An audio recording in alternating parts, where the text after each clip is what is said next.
নমস্কার বন্ধুরা, শিবানী কিচেনে আপনাদেরকে স্বাগত। আজকে আমি বছরের প্রথম শীতের খিচুড়ি তৈরি করছি শীতের সবজি দিয়ে।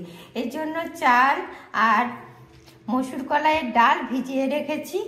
এবার এর সাথে নেব এই দেখুন ফুলকপি, গাজর, মটরশুঁটি আর দেখুন পালং শাক নিয়েছি, সাথে এই দেখুন টমেটো নিয়েছি।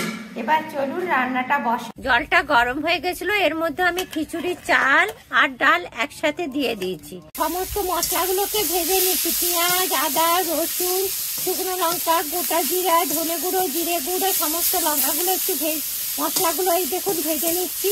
এবার এর মধ্যে আমি একটুখানি এই দেখুন জল দিয়ে দিলাম। বন্ধুরা, মশলাটাতে তেল উঠে গেছে, এবার আমি এটা খিচুড়ির মধ্যে দিয়ে দিচ্ছি।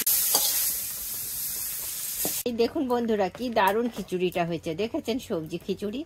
দেখুন বন্ধুরা, খিচুড়িটা হয়ে গেছে, দেখেছেন? এবার আমি খিচুড়িটাকে নামিয়ে নেব।